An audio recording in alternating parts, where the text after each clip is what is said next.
Yes, we are live now. Hello friends, this is Himanshi and welcome to Let's Learn. Discuss करेंगे basically ये नई series है CTET expert series. ये उसकी class 1 है यानी फर्स्ट क्लास है। ये एक ऐसी सीरीज रहेगी, आपका एग्जाम है 31 जनवरी, अभी तक तो यही डेट है 31 जनवरी 2021 यानी 2021 को। उसको टारगेट करते हुए एक नई सीरीज हम स्टार्ट करेंगे जो सीटेट एक्सपर्ट के नाम से हम बात कर रहे हैं, जिसके बारे में जिसको जानेंगे। ठीक है बात। सबसे पहले हम इसमें सब्जेक्ट कवर करेंगे सीडीपी यानी कि चाइल्ड डेवलपमेंट एंड पेडागोजी, बाल विकास जिसको आप कह सकते हैं। बाइलिंगुअल ये सीरीज रहेगी, थोड़ा सा हम स्लो चलेंगे, डिटेल में डिस्कशन करेंगे। क्वेश्चंस प्लस कंटेंट दोनों चीजें इसी में कवर होंगी साथ में, क्योंकि ऑलरेडी मैं पहले आपको ये 7 प्लेलिस्ट शेयर कर चुकी हूं, चाहे वो चाइल्ड डेवलपमेंट एंड पेडागोजी की हो। टेलीग्राम पे आप देख लीजिएगा, यूट्यूब पर चैनल पर ही सारी प्लेलिस्ट अवेलेबल हैं। उनको देख के नोट्स आपने बना लिए होंगे, ऐसा मैं अज्यूम करके चल रही हूँ अभी, है ना। तो आप चाइल्ड डेवलपमेंट एंड पेडागोजी की आपने सीरीज देखी होगी, ईवीएस की सीरीज देखी होगी, इंग्लिश पेडागोजी, हिंदी पेडागोजी और मैथ्स के कुछ क्वेश्चंस, ये हम काम करके चल रहे हैं, जिसमें से 3 सब्जेक्ट पेपर 1 पेपर 2 दोनों के लिए कॉमन है। Child development and pedagogy, Hindi pedagogy और इंग्लिश पेडागोजी, जिसके साथ बीच बीच में हम कभी कभी अनसीन पैसेज भी करेंगे। तो ये पहला सेशन है बाल विकास का, जिसमें जो टॉपिक है इसमें हम थोड़ी सी एक डिफरेंट अप्रोच अपनाएंगे, क्योंकि हमने सिलेबस भी कई बार कंप्लीट किया है और हमने क्वेश्चंस भी कई बार किए हैं, लेकिन इस बार हम दोनों को मिक्स करके चलेंगे। टॉपिक रहेगा ग्रोथ एंड डेवलपमेंट, जिसमें हम क्वेश्चन आंसर भी डिस्कस करेंगे और टॉपिक को भी एकदम बढ़िया तरीके से समझेंगे साथ में। बेसिकली ये जो तरीका रहेगा वो रहेगा क्वेश्चंस के थ्रू टॉपिक पे जाने का, टॉपिक वाइज, जिससे कि आपको पता लग सके कि किस टॉपिक की कितनी वेटेज है और उससे रिलेटेड क्वेश्चंस कैसे पूछे जाते हैं एग्जाम में। तो आप डायरेक्ट बिल्कुल एक्सपर्ट, इसीलिए इसको कहा जा रहा है कि आप पेपर में बैठने की तैयारी में हैं, मतलब आपका जो माइंडसेट है वो उसी तरीके का तैयार हो रहा है कि आप पेपर में बैठे हैं और आप कैसे क्वेश्चन को टैकल करेंगे विद कॉन्सेप्ट्स। तो समझेंगे एक बार। सभी को गुड इवनिंग, नमस्कार, राम राम, सत श्री अकाल, अस्सलाम वालेकुम, whatever you feel connected with. एक बार लाइक शेयर करने के बाद आज का डिस्कशन शांति से बैठ के समझिएगा। मैं ऐसा एक्सपेक्ट करती हूँ, अभी पहले हम इस सीरीज में सीडीपी को खत्म करेंगे, चाइल्ड डेवलपमेंट एंड पेडागोजी को। आउट ऑफ 30 सिर्फ और सिर्फ ये सीरीज फॉलो करके भी अगर 25 प्लस ना आए तो आपका लेट्स लर्न से जुड़ने का कोई खास औचित्य शायद पूरा नहीं हो पाएगा। बट अगर आप बात कर रहे हैं मार्क्स की, लर्निंग तो पता नहीं, लर्निंग की तो कोई वो है ही नहीं, तो इतना तो आप एटलीस्ट इस सीरीज से ला पाएंगे अगर आप समझ पा रहे हैं तो मिनिमम। तो स्टार्ट करेंगे आज का सेशन। टॉपिक रहेगा growth and development. Growth and development यानी वृद्धि एवं विकास, जिसकी अगर मैं इंपॉर्टेंस बताऊं आपके 30 नंबर के सिलेबस में, चाइल्ड डेवलपमेंट एंड पेडागोजी के बाल विकास के 30 नंबर हैं, जिसमें से 4 नंबर के क्वेश्चन आपके मिनिमम आ जाते हैं किससे, ग्रोथ एंड डेवलपमेंट से। GND कह सकते हैं, सबसे महत्वपूर्ण टॉपिक है ये आपका, है ना। 4 तो कम से कम। अब इसमें आपका टॉपिक और भी छोटे छोटे टॉपिक आ जाएंगे, जैसे ग्रोथ एंड डेवलपमेंट क्या है, प्रिंसिपल्स ऑफ डेवलपमेंट क्या है, हेरिडिटी एंड एनवायरमेंट क्या है, और इससे रिलेटेड जितनी भी चीजें हैं। ठीक है बात। तो टॉपिक वाइज लेकर के चलेंगे ताकि आपको कॉन्सेप्ट की भी क्लैरिटी आ सके और प्लस आप क्वेश्चंस को साथ में डील कर सकें। डेली टाइमिंग जो रहेगा वो रहेगा 9:30 का, 35 तक शुरू कर देंगे, है ना, रात को। कई लोगों के लिए लेट हो सकता है, बट रिकॉर्डेड सेशंस देख लीजिएगा, सारे यूट्यूब पर अवेलेबल रहेंगे। जितने भी लेक्चर्स हैं इनकी पीडीएफ आपको टेलीग्राम चैनल पे मिल जाएगी। ठीक, टेलीग्राम चैनल आप जानते हैं, लेट्स लर्न स्क्वाड सर्च करेंगे टेलीग्राम पे और वहां सारी पीडीएफ ऑब्वियसली फ्री ही अवेलेबल होंगी। ये सारे चैप्टर्स जो भी चलेंगे आज से, मुझे लगता है दिसंबर लास्ट तक हम ये जितने भी मुझे सब्जेक्ट आपको कराने हैं 3 से 4, ये हम खत्म, 5 सब्जेक्ट इवन, ये इनका रिवीजन हम खत्म कर चुके होंगे एक एक्सपर्ट तरीके से। इससे पहले एकदम डिटेल कंटेंट आपको ऑलरेडी मिल गया होगा। तो फर्स्ट क्वेश्चन पे अगर हम जाएं और फिर उसके बाद हम कॉन्सेप्ट पे जाएंगे। ठीक है बात। देख लेते हैं क्वेश्चन, देखिए। और हिंदी में और इंग्लिश की टाइपिंग में अब आपको मिस्टेक जो है ट्रांसलेशन में नहीं देखने को मिलेंगी, thanks to our new team member, है ना। स्टार्ट करते हैं। बहुत बढ़िया, सही है, सेशन एकदम सही से चल रहा है ना, ग्रेट, बहुत ही बढ़िया, सही है सही है सही है। देखो आंसर पे नहीं जाएंगे डायरेक्ट, पहले कॉन्सेप्ट पे चलेंगे। पहले हम चलेंगे कॉन्सेप्ट पे।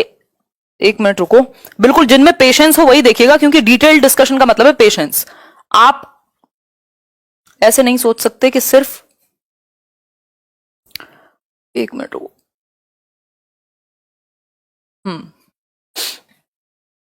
ठीक है बात,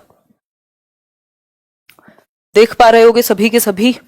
हाँ, मैं बिल्कुल ध्यान रखूंगी। अब डेली मिल रहे हैं हम लोग आज से, 9:30 बजे, और बहुत अच्छी एनर्जी आप लोगों की। अगर ऐसी एनर्जी रहेगी तो हम पूरा कंप्लीट कर लेंगे, और सीटेट आपका क्रैक करने से तो कोई नहीं रोकेगा, बल्कि आप बेहतर ही करेंगे। फिर उसके बाद हम मिलेंगे मीटअप में।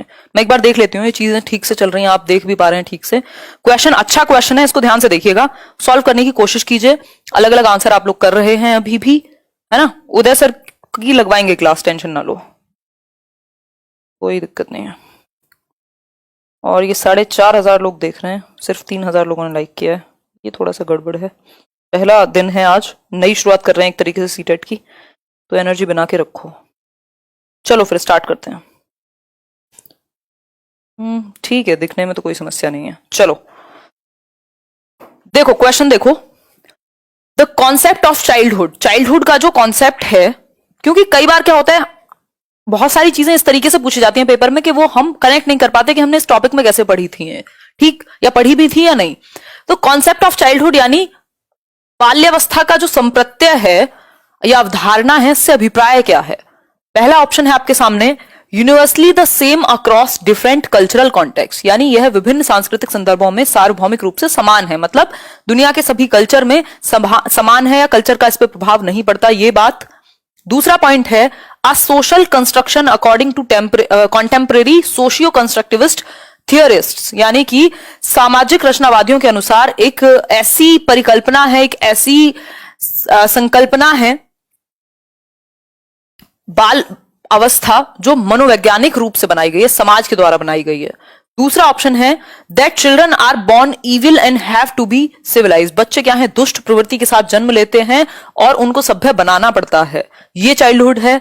या फिर that children begin with nothing at all and their characteristics are shaped by entirely by environment, यानी कि वो बिल्कुल खाली पैदा होते हैं और पर्यावरण के द्वारा उनके अंदर विशेषताएं भरी जाती हैं। बताइए एक बार, थोड़ा जूम कर दो, जूम करें क्या, साफ नहीं दिख रहा, दिखना तो साफ चाहिए भाई।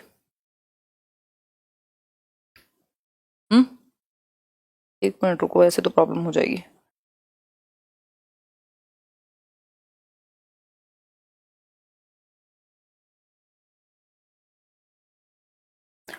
एक बार बताना कमेंट करके सब क्लियर है कि नहीं है।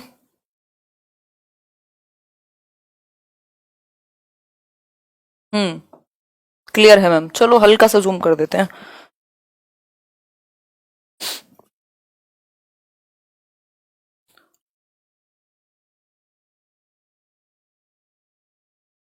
बस इससे ज्यादा जूम नहीं करेंगे भाई, फिर दिक्कत होगी। और रही बात आपके फोकस की, फोकस में तो कोई कमी नहीं है, बहाने तो लगाओ मत, एकदम क्लियर है। चलो फटाफट से आओ, अब समझो एक बार। देखो क्वेश्चन देखो, कॉन्सेप्ट ऑफ चाइल्डहुड की बात करें, यानी बाल्यावस्था की अवधारणा से अभिप्राय की बात करें, तो आंसर जो है यहां अगर मैं बताऊं, बाल्यावस्था जनरली हम क्या समझते हैं, हम समझते हैं कि जन्म से 12 वर्ष तक, 18 वर्ष तक, जो आपकी यूनिसेफ आई थिंक या फिर इनमें से किसी की एक इंटरनेशनल डेफिनेशन भी है कि 18 साल से कम उम्र के बच्चे को आप बालक कह सकते हो, किशोर कह सकते हो, है ना। 18 के बाद मतलब बेसिकली आप बच्चे नहीं रह पाएंगे, एडोलेसेंस को एक बार आप इंक्लूड कर भी सकते हो, है ना। टेक्निकली अगर हम देखें तो इसका आंसर होना चाहिए था ए, लेकिन आंसर ए नहीं है। मतलब बाल्यावस्था का मतलब सिर्फ ये बचपन नहीं है, ये कम एज नहीं है, है ना। फिर क्या हुआ इसका मतलब, कॉन्सेप्ट क्या हुआ इसका, समझेंगे अभी। इसका आंसर होगा बी ऑप्शन, जिसमें कहा गया है कि a social construction according to contemporary socio constructivist theorist, यानी एक सामाजिक संरचना है, सामाजिक संरचनावादियों के अनुसार या सामाजिक रचनावादियों के अनुसार, जैसे आप वैगोस्की कह सकते हो या बाकी लोग कह सकते हो, जो सामाजिक संरचना की बात करते हैं। ठीक है बात।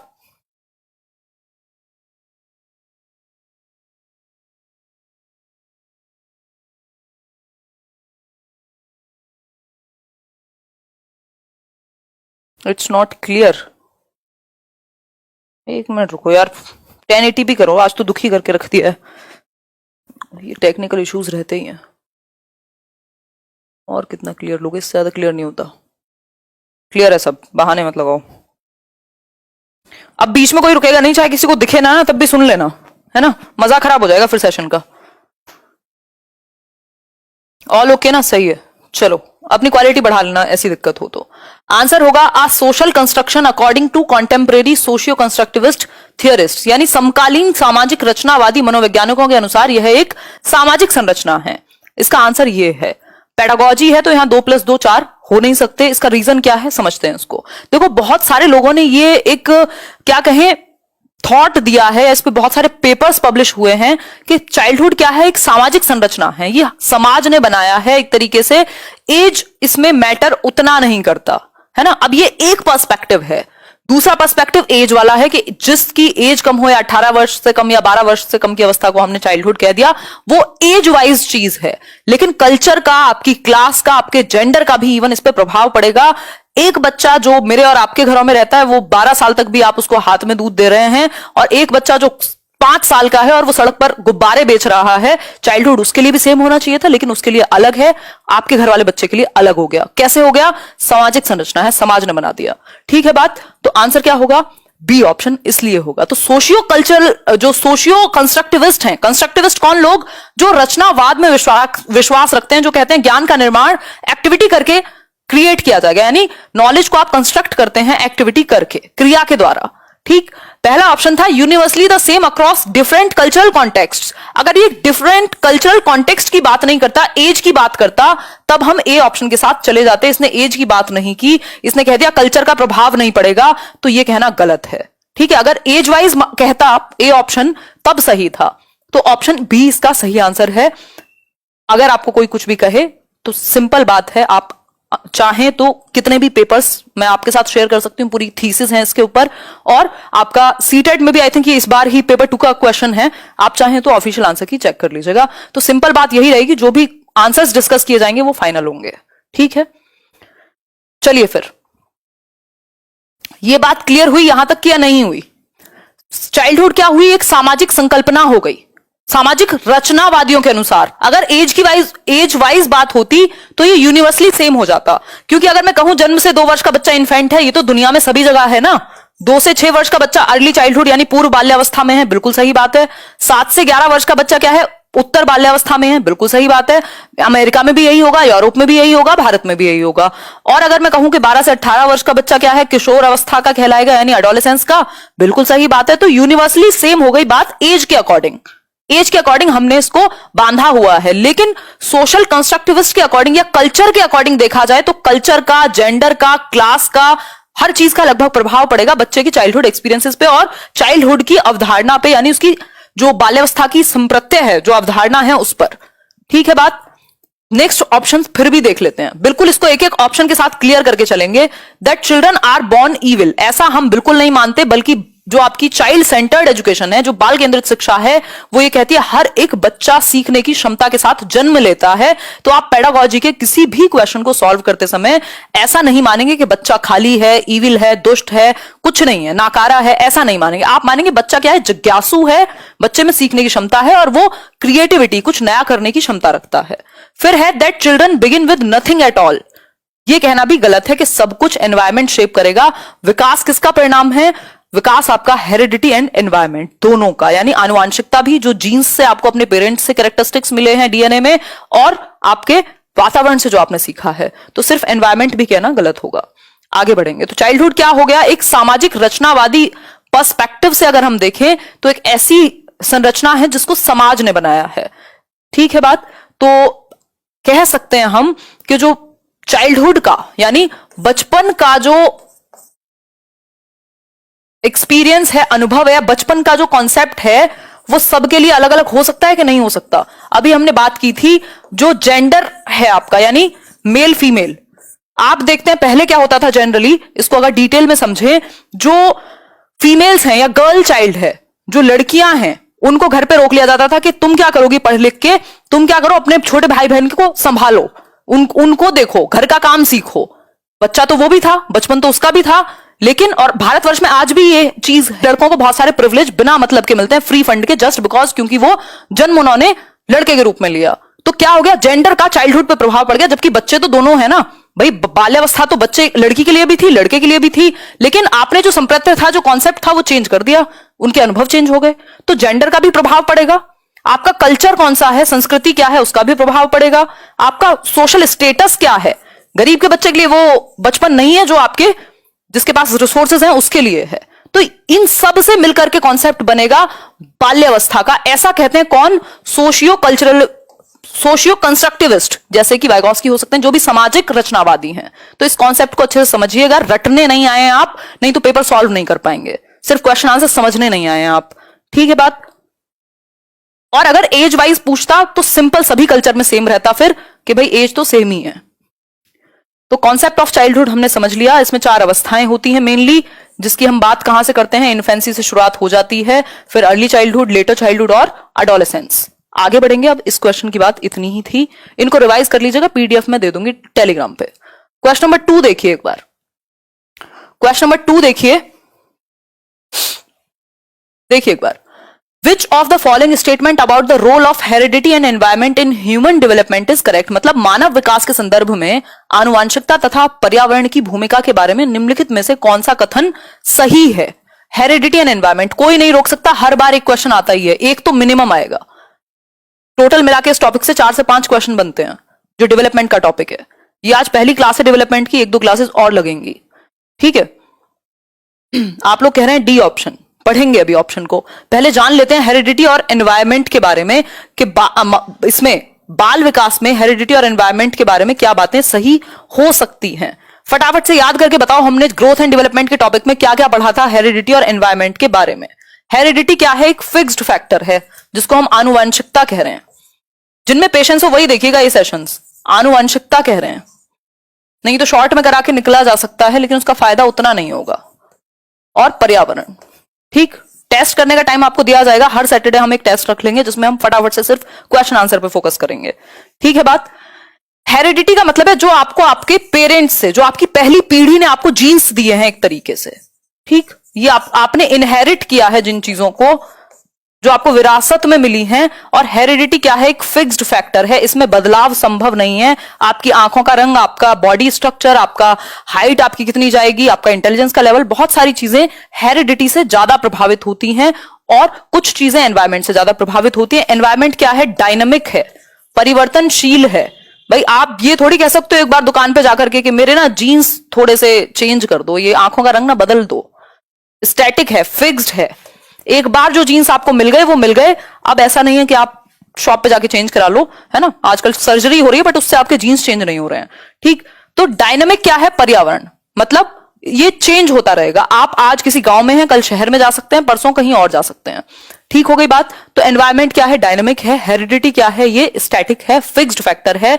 अगर कोई कहे कि कोई एक इंपॉर्टेंट है तो बिल्कुल भी नहीं, दोनों ही चीजें बराबर की महत्ता रखती हैं, चाहे वो एनवायरमेंट हो चाहे वो आपका हेरिडिटी हो। विकास बराबर, भाई वुडवर्थ कहते हैं कि विकास में यानी कि डेवलपमेंट के कॉन्सेप्ट में हेरिडिटी और एनवायरमेंट का बराबर का रोल है। यानी हम कह सकते हैं डेवलपमेंट बराबर हेरिडिटी इनटू एनवायरमेंट, यानी विकास क्या है? गुणनफल है किसका? आनुवांशिकता और वातावरण का। क्लियर हो गई यहां तक की बात? कोई समस्या हो तो बताओ, है ना।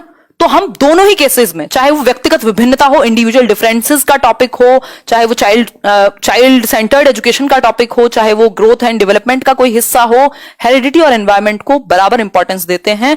ऐसा हो सकता है कि कुछ क्षेत्र में, यानी कुछ जगह पर हेरिडिटी ज्यादा प्रभावशाली हो जाए, जैसे मैंने बताया आंखों का रंग, बालों का टाइप, ये सब क्या है? आपकी हेरिडिटी से ज्यादा प्रभावित हो सकते हैं, इन्फ्लुएंस्ड हो सकते हैं। आपकी एजुकेशन आपके एनवायरमेंट से ज्यादा प्रभावित होगी। कुछ क्षेत्र एक दूसरे से ज्यादा प्रभावित कर सकते हैं, लेकिन इंपॉर्टेंस दोनों की है। दोनों के इंटरेक्शन को हम डेवलपमेंट कह रहे हैं, अन्योन्य क्रिया को। दोनों मिलके गुणनफल करेंगे तब जाके विकास होगा एक व्यक्ति का, जो उसका एनवायरमेंट है और जो उसकी हेरिडिटरी कैरेक्टरिस्टिक्स उसे मिले हैं, दोनों के साथ इंटरेक्शन होगा, ठीक है बात। आगे बढ़ेंगे, क्वेश्चन पे आते हैं, क्वेश्चन सॉल्व करने का प्रयास करते हैं। देखो एक बार, ये पूछा था कि हेरिडिटी और एनवायरमेंट के रोल के बारे में कौन सी बात सही है। कीजिए आंसर। पहला ऑप्शन है the only reason for individual differences is heredity. मैंने कहा था कोई भी एक ऑप्शन यदि एक तरफ झुके तो वो गलत है, ठीक। Environment influences totally shape the development of human, यानी सिर्फ परिवेश का ही प्रभाव है आपके विकास पर, यह बात कहना भी गलत होगा। फिर है neither heredity nor environment influence, ये भी गलत है। ऐसा थोड़ी है, फिर दो ही फैक्टर है आपके विकास के, इसके अलावा कुछ और नहीं है, या तो हेरिडिटी है या तो एनवायरमेंट है, दोनों का इंटरेक्शन है ना। देखिए एक बार, डी ऑप्शन है heredity and environment both influence human development in a complex interplay. आप ये नहीं कह सकते कि ये वाली जो हरकत है मेरे अंदर वो हेरिडिटी से है, ये एनवायरमेंट से है। दोनों का कॉम्प्लेक्स इंटरप्ले है, अन्योन्य क्रिया है, गुणनफल है। ठीक है, ये भी एडिशन नहीं है या 50-50% नहीं है कि 50% हेरिडिटी 50% एनवायरमेंट। किसी क्षेत्र में कोई चीज ज्यादा प्रभाव करेगी और किसी क्षेत्र में कोई और चीज ज्यादा प्रभावित करेगी। तो ये इतना जटिल है कि हम बता नहीं सकते एग्जैक्टली कि कहां हेरिडिटी ज्यादा इंपॉर्टेंट है, कहां एनवायरमेंट, या फिर कहां कितनी % है। बस हम ये कह सकते हैं कि दोनों इक्वली इंपॉर्टेंट हैं। ठीक, परसेंटेज में नहीं बताएंगे, लेकिन मानेंगे ये कि दोनों का जटिल अन्योन्य क्रिया है, अंतः क्रिया है, जिसकी वजह से मनुष्य का विकास होगा। तो डी ऑप्शन इसका सिंपल सही आंसर है। आगे बढ़ जाएंगे इसी के साथ, नेक्स्ट क्वेश्चन की तरफ चलेंगे। टॉपिक को क्लियर करते हुए हेरिडिटी और एनवायरमेंट की हमने बात कर ली है। नेक्स्ट क्वेश्चन देख लीजिए एक बार। In which of the following periods does physical growth and development occur at a rapid pace. विकास की अवस्थाओं के बारे में बात करें, बाल विकास की, तो हम 4 अवस्थाएं मेनली पढ़ते हैं, है ना। तो अगर मैं बात करूं यहां, तो पूछा है कि कौन सी निम्नलिखित अवधि में किसमें शारीरिक वृद्धि एवं विकास तीव्र गति से घटित होता है। विकास के 4 प्रकार हैं मेनली, शारीरिक विकास यानी फिजिकल, कॉग्निटिव यानी संज्ञानात्मक, सोशल यानी सामाजिक, और इमोशनल यानी सामवेगिक। अब ये चारों प्रकार में से यदि पूछा जाए कि शारीरिक वृद्धि सबसे तेजी से किस अवस्था में होगी, तो आप बताइए फटाफट से। हम ये जानते हैं कि शारीरिक वृद्धि जो है वो इन्फेंसी और अर्ली चाइल्डहुड में सबसे तेजी से होती है, यानी जन्म से 2 वर्ष को तो हम इन्फेंसी कहते हैं, शैशवावस्था, ठीक, और अर्ली चाइल्डहुड हम 2 से 6 वर्ष को कहते हैं। तो सबसे तेजी से इन 2 कालों में होगी, इन 2 स्टेजेस में होगा डेवलपमेंट, ग्रोथ और डेवलपमेंट। अगर फिजिकल ग्रोथ की मैं बात करूं तो सबसे तेजी से इन्फेंसी में, उससे कम अर्ली चाइल्डहुड, फिर और कम हो जाएगा लेटर चाइल्डहुड में, और सबसे फिर एकदम से तेज होगा एडोलेसेंस में। ठीक है बात। Early childhood and middle childhood आप कह सकते हो 7 से 8, 7 से 11 का समय, तो इस स्टेज में तो कम होता है। ठीक, मिडिल चाइल्डहुड एंड एडोलेसेंस में ज्यादा है, लेकिन इससे भी ज्यादा है इन्फेंसी और अर्ली चाइल्डहुड में। एडोलेसेंस एंड अडल्टहुड में तो अब क्या ही आपकी वृद्धि होगी, बाहर दिखने वाली वृद्धि तो नहीं होती है, हाइट भी एक हद तक रुक चुकी होती है। ठीक है बात। अब समझ लेते हैं थोड़ा सा किस स्टेज में कौन सी चीज ज्यादा तेज होगी। स्टेजेस ऑफ डेवलपमेंट की यदि मैं बात करूं, और इसमें भी यदि फिजिकल ग्रोथ के बारे में पूछे, यानी शारीरिक रूप से सबसे तेजी से हाइट, वेट, ये सब चीजें कब बढ़ रही होंगी, तो फिजिकल ग्रोथ क्या है, ग्रोथ यानी वृद्धि, वो चीजें जो शारीरिक रूप से मापी जा सकती हैं वो वृद्धि के अंदर आती हैं। चाहे वो आपकी हाइट का बढ़ना हो, आपके वेट का बढ़ना हो, आपके नाखूनों का बढ़ना हो, ये एक टाइम तक होती है, उसके बाद रुक जाती है। एक उम्र के बाद, मैच्योरिटी के बाद ग्रोथ नहीं चलती जीवन पर्यंत, ये हिस्सा डेवलपमेंट का ही है। ठीक है बात। तो फिजिकल ग्रोथ की यदि मैं बात करूं, सबसे तेज होगा इन्फेंसी में, यानी जन्म से 2 वर्ष, बर्थ टू 2 इयर्स लिख सकते हो, 0 to 2 इयर्स भी लिख सकते हो, क्योंकि ईयर के टर्म में 0 to 2 ही रहेगा। इसके बाद है अर्ली चाइल्डहुड यानी पूर्व बाल्य अवस्था, 2 से 6 वर्ष, 2 से 6 वर्ष का समय। ठीक है। इसके बाद है आपका लेटर चाइल्डहुड, 7 से 11 वर्ष। देन आपका आएगा एडोलेसेंस। ये 4 स्टेजेस बहुत महत्वपूर्ण है आपके लिए, यहीं से क्वेश्चन आते हैं डेवलपमेंट में। इसके आगे और पीछे से जनरली क्वेश्चन नहीं पूछे जाते। 12 से 18 आप ये कह सकते हो कि आपका एडोलेसेंस हो जाएगा। ठीक है बात, समझ में आ गई बात। पता नहीं कितनी लंबी चलेगी आज क्लास, हो सकता है मेरी 10:30 क्लास है वो भी कैंसिल करनी पड़े, है ना। देखो, फिजिकल ग्रोथ की यदि बात की जाए तो सबसे तेज जन्म के बाद की बात करेगा यदि, तो इन्फेंसी में सबसे तेज। अर्ली चाइल्डहुड में इन्फेंसी से कम होगा लेकिन फिर भी तेज है। ठीक है। लेटर चाइल्डहुड में थोड़ा धीमा हो जाएगा, तो हम कहेंगे धीमी हो जाएगी यहां गति। और एडोलेसेंस में आप देखते हैं एकदम से बच्चे फिर जैसे ही टीन एज में आते हैं तो फिर से बहुत तेजी से हाइट वगैरह बढ़ती है। ठीक, लेकिन सबसे तेज जो होगा इन दोनों में, इसमें कम है, एडोलेसेंस में फिर से ज्यादा है। ठीक है बात, क्लियर हुई कि नहीं।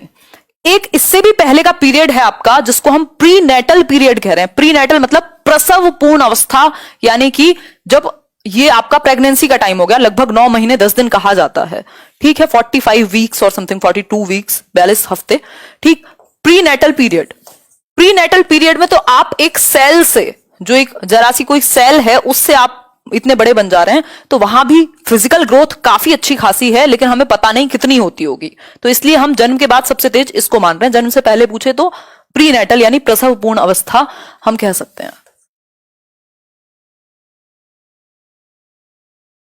क्लियर हो गई बात या नहीं हुई? 280 दिन एग्जैक्टली, ठीक है बात। मनीष क्लास हुई थी वहां, सीटेट की हुई थी आज करियर विल पे, केवीएस वाले बैच में कल होगी, है ना?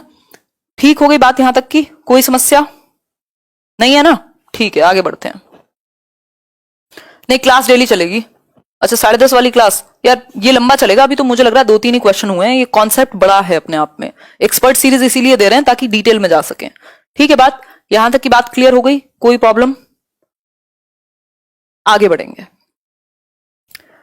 विच of the following period of middle childhood, which of the following characterize the period of middle childhood. हमने अभी बात की है जो लेटर चाइल्डहुड है ना, जिसको उत्तर बाल्यावस्था कह रहे हैं, उसी रफली अर्ली चाइल्डहुड के लास्ट से मिडिल चाइल्डहुड के मिड तक हम उसको मिडिल चाइल्डहुड का नाम दे देते हैं। हम कह सकते हैं रफली वही आपका 6-7-8 साल वाली, 6-7-8-9 साल वाली एज कह सकते हैं। अब मिडिल चाइल्डहुड की बात करें, जब मिडिल चाइल्डहुड के बारे में पूछेगा तो आप लेट चाइल्डहुड मान सकते हैं, क्वेश्चन गलत नहीं होगा। यानी मध्य बाल्यावस्था की विशेषता बताइए, बताइए जरा। चाय ठंडी हो गई बिल्कुल, पानी पियेंगे अब, चाय पी के क्या ही होगा। बताइए फटाफट से।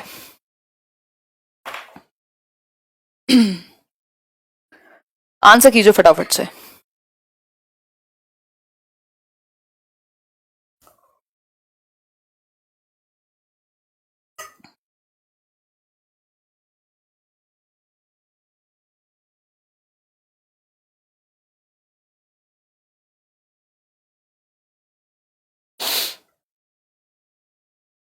बहुत बढ़िया, अब आपका पढ़ने का मूड है, डेली पढ़ाई करेंगे।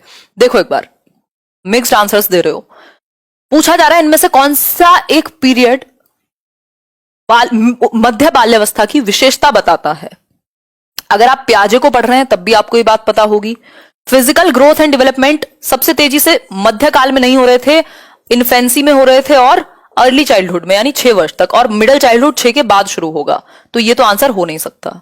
फिर है ability to think abstractly. Abstract यानी अमूर्त रूप में बच्चा 11 साल के बाद सोच पाएगा, यानी कि जब वो अडोलसेंस में जाएगा, प्याजे के अकॉर्डिंग भी और वैसे भी। ठीक। Children begin to think logically but concretely. आपको यह पता है प्याजे ने भी इस स्टेज को कॉन्क्रीट ऑपरेशनल यानी मूर्त संक्रियात्मक अवस्था कहा है 7 से 11 वर्ष की उम्र को। ठीक है बात, ये वो स्टेज है जहां बच्चे में तर्क आना शुरू हो जाता है। क्या आ जाएगा? तर्क आना शुरू हो जाएगा, वो लॉजिक और छोटे छोटे मैथमेटिकल चीजें भी वो समझने लगता है। तो सी ऑप्शन इसका सिंपल, सरल, सुंदर, टिकाऊ, सस्ता आंसर है। Learning occurs primarily through sensory and motor activities. ये आपका जन्म से 2 वर्ष की अवस्था है जहां आपके सेंसेस के अकॉर्डिंग, आपकी ज्ञानेंद्रियों के अनुसार आप लर्न करते हैं। ठीक है बात, तो आंसर इसका सी सही हुआ।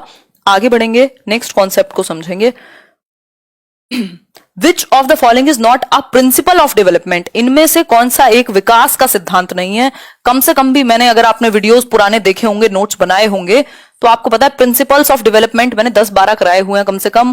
प्रिंसिपल यानी सिद्धांत। विकास क्या है? विकास के सिद्धांत यूनिवर्सल होते हैं, ये याद रखिएगा। यानी अभी हमने पढ़ा था चाइल्डहुड का जो कॉन्सेप्ट है वो समाज के रूप में चेंज हो सकता है, सामाजिक संरचना है, लेकिन ये जो प्रिंसिपल्स हैं ये पूरी दुनिया में एक ही जैसे काम करते हैं। कि विकास क्या है? निरंतर होने वाली प्रक्रिया है, स्पाइरल है, लीनियर नहीं है ना, रुकेगा नहीं, लाइफ लॉन्ग है ना, रिवर्सिबल नहीं होता, ये पूरी दुनिया में एक ही जैसा चलेगा। तो इनमें से कौन सा एक प्रिंसिपल नहीं है किसका? विकास का। बताइए एक बार। पहला ऑप्शन है लाइफ लॉन्ग है, ये बात तो सही होती है। मॉडिफिएबल है, पता नहीं। Development is influenced by both heredity and environment, यानी आपकी जो हेरिडिटी यानी आनुवंशिकता और वातावरण दोनों से ही प्रभावित है, ये बात तो एकदम सही है। Development is universal and cultural contents do not influence it, ये बात कहना गलत होगा। अभी हम इसको ही डिस्कस कर रहे थे कि विकास पर कल्चर का, यानी कि विकास की अवस्थाओं पे एज के अकॉर्डिंग अगर देखोगे तो ये यूनिवर्सल हो जाएगा। लेकिन अगर आप ये कहेंगे किसी संस्कृति का, जेंडर का, इसके अलावा अगर मैं बात करूं आपका सोशल स्टेटस का, इन सब का प्रभाव नहीं पड़ेगा, तो ये गलत है। विकास को प्रभावित करने वाले 2 कारक हैं, एक है हेरिडिटी यानी आपकी आनुवंशिकता और दूसरा है एनवायरमेंट यानी आपका पर्यावरण। पर्यावरण के अंदर ही ये कल्चर और आपका समाज आएगा जो इसको प्रभावित करेंगे। तो विकास प्रभावित होता है आपके संस्कृति से, आपके समाज से। ये कहना गलत है, ये कोई भी क्या है प्रिंसिपल नहीं होगा किसका, विकास का। अब आप कहेंगे मॉडिफिएबल क्यों नहीं होगा, आंसर देखो, एक क्वेश्चन आता है कि रिवर्सिबल नहीं है। ऐसा नहीं हो सकता आज मैं मान लीजिए 20 साल की हूं और कल मैं 15 की हो जाऊं, बात तो सही है, रिवर्सिबल नहीं है। आप स्टेज में पीछे नहीं जा सकते, रिवर्स गियर नहीं लग सकता। मॉडिफिएबल तो है ना। विकास का मतलब सिर्फ ग्रोथ थोड़ी है, ग्रोथ तो एक हिस्सा है ना। विकास में आपकी बहुत सारी चीजें आ जाएंगी, चाहे वो मेरे इमोशंस के रूप में मेरा आपने देखा होगा कभी, जिन चीजों पे आप कल रो रहे थे आज नहीं रो रहे, दैट मीन्स आपके इमोशंस मॉडिफाई हुए हैं कि नहीं हुए, डेवलप हुए हैं कि नहीं हुए हैं। सिंपल बात। तो मॉडिफिएबल तो है, रिवर्सिबल नहीं है। रिवर्सिबल नहीं है, ये प्रिंसिपल नहीं है। मॉडिफिएबल पॉसिबल है, उतना आसान नहीं है बट पॉसिबल है। तो डी ऑप्शन इसका सही आंसर है। विकास सार्वभौमिक है तथा सांस्कृतिक संदर्भ से प्रभावित नहीं करते, ये गलत है। संस्कृति, समाज, जेंडर, हर चीज प्रभावित करती है। फैक्टर्स हैं जो विकास को प्रभावित करते हैं। सिंपल आंसर हो गया। फुल स्क्रीन करके देखो सेशन, तभी क्लियर होगा। आगे बढ़ेंगे। प्रिंसिपल्स ऑफ डेवलपमेंट की मैं बात करूं 1 मिनट में तो फटाफट से डिस्कस करेंगे। हेरिडिटी एंड एनवायरमेंट, यानी विकास के अंदर हेरिडिटी और एनवायरमेंट दोनों इंपॉर्टेंट हैं, ये हम डिस्कस कर चुके हैं। कुछ सिद्धांत हैं विकास के, ये लाइफ लॉन्ग यानी वूम्ब टू टूम्ब चलेगा, कॉन्टिन्यूअस है यानी सतत है। आपके जन्म से भी पहले विकास की प्रक्रिया शुरू हो गई थी, गर्भ में ही, गर्भ से कब्र तक जाएगा, गर्भ से कब्र तक जाएगा, यानी वूम्ब टू टूम्ब जाएगा, वूम्ब टू टूम्ब जाएगा। ठीक है, हमेशा जब तक आप खत्म नहीं हो जाते तब तक विकास भी होता रहेगा। ठीक है, विकास में डिके की प्रक्रिया भी आ जाती है, मतलब क्षयन भी, है ना। लेकिन ग्रोथ के अंदर क्या है, सिर्फ एक हद तक बढ़ना, फिजिकली शारीरिक रूप से बढ़ने को हम ग्रोथ कह रहे हैं, जिसको आप माप सकते हैं। विकास का हर पक्ष मापना संभव नहीं है। ठीक है बात। इसके अलावा स्पाइरल है, आगे पीछे जाता रहेगा, स्पाइरल है, ना कि लीनियर। सिर्फ एक सीधी रेखा में नहीं चलेगा कि आज इतना हो रहा है तो कल भी उतना ही होगा, कभी ज्यादा होगा कभी कम होगा। ठीक, एक है इंटीग्रेशन एंड डिफरेंशिएशन का प्रिंसिपल। एक क्वेश्चन पूछा जाता है कि एक बच्चा है जो पहले स्कूल जाते हुए रोता है, अब सिर्फ उसकी जो नर्व्स हैं वो टाइट होती हैं, वो रोता नहीं है, मतलब डिफरेंशिएशन एंड इंटीग्रेशन का प्रिंसिपल है। ठीक है, तो ऐसे बहुत सारे प्रिंसिपल हैं, समय समय पर मैं आपके साथ डिस्कस करती रहूंगी। आगे बढ़ेंगे। ये मत सोचिएगा आप सिर्फ क्वेश्चन कर रहे हैं, कॉन्सेप्ट तैयार हो रहा है आपका पूरे डेवलपमेंट का, और ये बेस है सीटेट का ही। एक तरीके से मैं देखूं तो हर एक सब्जेक्ट का base development, growth and development. देखो, there are individual variations in the rate of motor development, yet the sequence of motor development is from dash to dash. यानी कि सीक्वेंस मोटर डेवलपमेंट का, मोटर मतलब गत्यात्मक विकास। गत्यात्मक विकास किसका हिस्सा है, शारीरिक विकास का। ठीक है, गत्यात्मक मतलब गति में विकास। भाई मैं कल बॉलिंग कर पाऊं, उछल पाऊं, कूद पाऊं, ये सब क्या है, गत्यात्मक विकास है, यानी मेरी गति में वृद्धि हो रही है। वृद्धि कहना गलत होगा, एडवांसमेंट आ रही है। ठीक है, बताइए क्या होगा इसका सही आंसर। मोटर डेवलपमेंट का जो सीक्वेंस है वो किस दिशा से किस दिशा में जाएगा, ये पूछा है। दीजिए आंसर। आप कह रहे हैं 6th का सी। मान सकते हैं हम आपकी बात को, समझेंगे अभी। इससे पहले हम ये समझ लेते हैं कि विकास के जो प्रकार हैं वो डायरेक्शंस कौन सी हैं डेवलपमेंट की, है ना। हम कह सकते हैं 4 मुख्य प्रकार हैं विकास के, PCSE। ये PCS वो वाला PCS नहीं है, UPPCS और MPPCS। ये PCS है फिजिकल डेवलपमेंट, यानी शारीरिक विकास, यानी आपके शरीर का विकास। एक प्रकार तो ये हुआ शारीरिक विकास का, जिसमें वृद्धि भी आ जाएगी, जो शारीरिक रूप से आपकी हाइट वेट का बढ़ना। ठीक है, ये हो गया फिजिकल डेवलपमेंट। इसी के अंडर आपका मोटर डेवलपमेंट है, आपकी गत्यात्मक कौशलों में विकास। ठीक है बात। फिर है कॉग्निटिव। कॉग्निटिव का मतलब संज्ञान, आपके दिमाग से रिलेटेड जितनी भी स्किल्स हैं, मानसिक क्षमताओं का विकास, कॉग्निटिव डेवलपमेंट यानी संज्ञानात्मक विकास। मेरे मेंटल जितनी भी स्किल्स हैं, चाहे वो मेरा सोचना थिंकिंग है, मेरी इमेजिनेशन कल्पना है, चाहे वो मेरी रीजनिंग यानी तर्क करना है, ये सारी क्षमताएं मेरी कॉग्निटिव स्किल्स में आएंगी। फिर है सोशल यानी सामाजिक विकास, और लास्ट है आपका इमोशनल। ये सोशल इमोशनल एक दूसरे से जुड़े हुए हैं। इमोशनल मतलब आपके संवेगों का विकास, आपके संवेगों का विकास। ठीक, सोशल में ही जेंडर से रिलेटेड डेवलपमेंट आ जाएगा, और कॉग्निटिव में लैंग्वेज का डेवलपमेंट आ जाएगा, फिजिकल में मोटर डेवलपमेंट आ जाएगा।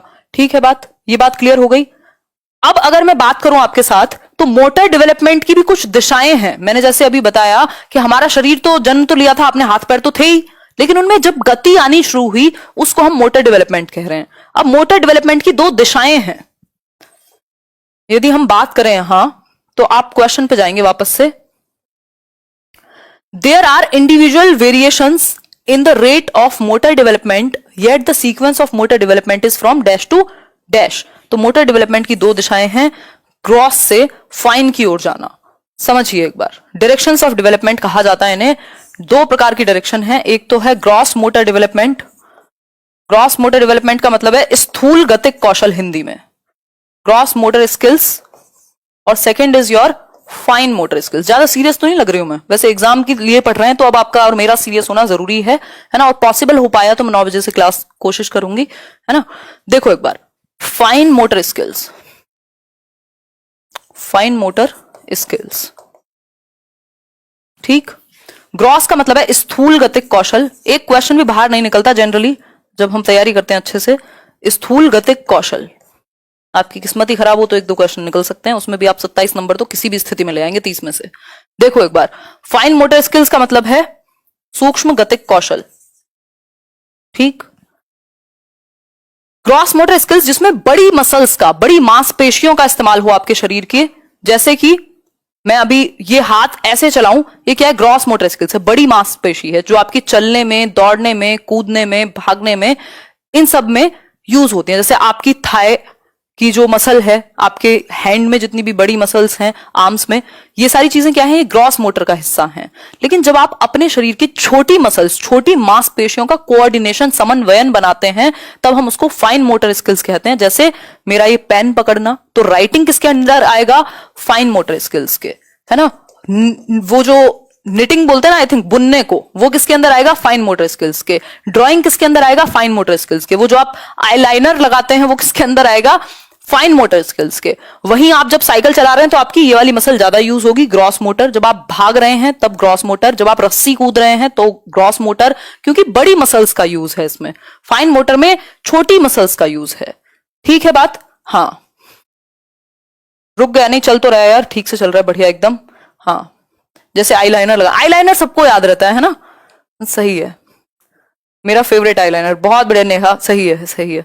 मेरी तो कभी, वैसे रेयरली, आज तक 2-3 बार लगवाया होगा जीवन में, कहीं शादी वादी में दीदी पकड़ के लगा देती है वो भी, और उसमें भी इतनी डांट पड़ रही होती है क्योंकि मेरे से खड़ा नहीं हुआ जाता। अब मुझे तो आदत नहीं है, तो एक फ्रेंड थी, वो इस बार कहती है तूने लगाया है ये। मैं, मेरी शक्ल से लगता है मेरे से लगाया जाएगा, तो फोटो देख के, तो ऐसी ऐसी स्थिति होती है। तो आईलाइनर में फाइन मोटर स्किल्स मतलब कोऑर्डिनेशन चाहिए। अगर हाथ हल्का सा भी इधर उधर हुआ तो आपकी आंख कुछ और बन सकती है ना, ब्लैक होल बन सकती है, ठीक। तो आगे बढ़ेंगे, अगर पूछ ले आपसे ग्रॉस मोटर स्किल्स में, तो रनिंग, जंपिंग और इस तरीके की चीजें आ जाएंगी, वॉकिंग। और अगर फाइन मोटर में पूछ ले तो राइटिंग, ड्राइंग, इसके अलावा अगर मैं कहूं आपकी, जो मैंने अभी बताया ये आईलाइनर वाला एग्जांपल, इसके अलावा जो बुनना है, कढ़ाई करना है, ये सब किस में आएंगे, फाइन मोटर स्किल्स में, ठीक है। आगे बढ़ेंगे, आगे चलेंगे। तो क्वेश्चन का आंसर क्या हुआ कुल मिलाकर के, जो दिशा है वो ग्रॉस से फाइन। पहले बड़ी मसल्स का कोऑर्डिनेशन आता है हमारी बॉडी में। आप देखते हैं ना, बच्चा पहले पूरे शरीर का यूज करेगा, चलना सीखेगा, खड़े होना सीखेगा, बाद में वो पेन पकड़ के अच्छे से ड्राइंग करना सीखेगा, है ना। तो उससे पहले तो वो पूरा हाथ से पकड़ के बॉटल से दूध पीना तो सीख ही गया था ना, लेकिन पेन पकड़ के पर्टिकुलरली, या इस पेन को भी पूरे हाथों से पकड़ेगा, फिर धीरे धीरे फाइन मोटर स्किल्स पे। तो ग्रॉस टू फाइन जाएंगे हम, पहले बड़ी मसल का कोऑर्डिनेशन, उससे फाइन की तरफ, स्थूल गतिक कौशल की तरफ। अगर आपको पेन पकड़ना नहीं आता तो आप ब्रश थोड़े ना पकड़ पाते पेंटिंग का, मतलब फाइन जो स्किल्स हैं वो बाद में आती हैं, ग्रॉस से फाइन की तरफ हम जाते हैं, ये कह सकते हैं, ठीक है। तो gross to fine, gross to fine motor skills, answer क्या होगा, सी ऑप्शन। जितने लोगों ने सही दिया था ताली बजा लो अपने लिए। Gross motor development to fine motor development, ठीक है बात। रुक गया भाई अब तो, व्हाट द हेल, देखना एक बार चल रहा है कि नहीं,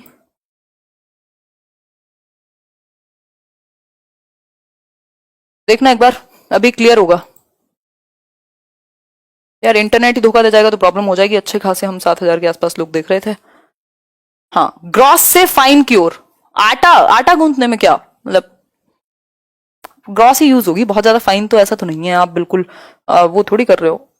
आटा तो ऐसे यूज करोगे ना, तो ग्रॉस ही होंगी, ग्रॉस नहीं फाइन होंगी, फाइन मान लेंगे। वैसे ये तो नहीं पूछेगा आपसे कि आटा गूंथने में कौन सी यूज हो रही है, यूज तो दोनों हो रही हैं, बट ये वाले हिस्से का ज्यादा यूज हो रहा है, तो कह सकते हैं कि फाइन मोटर स्किल्स। खैर, आ जाओ वापस से। अब यहाँ दूसरी दिशा है आपकी सेफेलोकॉर्डल और प्रॉक्सिमोडिस्टल। डायरेक्शंस ऑफ डेवलपमेंट समझ लेते हैं। इसका आंसर था ग्रॉस से फाइन। सेफेलोकॉर्डल और प्रॉक्सिमोडिस्टल 1 मिनट में समझेंगे। सेफेलोकॉर्डल यानी सर से पैर की ओर, सिरोध पदोन्मुखी कहते हैं हम इसको। और दूसरा है आपका प्रॉक्सिमोडिस्टल, प्रॉक्सिमोडिस्टल जिसको हम समीपस्थ दूरस्थ विकास कहते हैं हिंदी में। ठीक है, सेफेलोकॉर्डल का मतलब है सर से पैर की ओर जाएगा विकास। पहले बच्चा अपना सर संभालना सीखता है, फिर नीचे की तरफ उसका डेवलपमेंट का कंट्रोल जाता है, वो खड़े होना सीख पाता है, देन वो मतलब पहले बैठना सीखेगा, फिर खड़े होना सीखेगा। तो सर से नीचे की ओर, सर से पैर की तरफ, हेड टू टो जाएगा विकास। ये किसमें है? सेफेलोकॉर्डल में। और अगर पूछ ले सेंटर से आउटवर्ड कैसे जाएगा, सेंटर से यानी केंद्र से बाहर की तरफ, तो प्रॉक्सिमोडिस्टल यानी प्रॉक्सिमिटी से। पहले बच्चे का हार्ट डेवलप होगा, फिर रीढ़ की हड्डी पे कंट्रोल आएगा, रीढ़ की हड्डी डेवलप होगी, देन वो बाहर की तरफ उसका कंट्रोल आएगा, यहां हाथों की तरफ। ठीक है, तो सेंटर से बाहर की तरफ प्रॉक्सिमोडिस्टल, केंद्र से सीमाओं की ओर। ठीक है बात।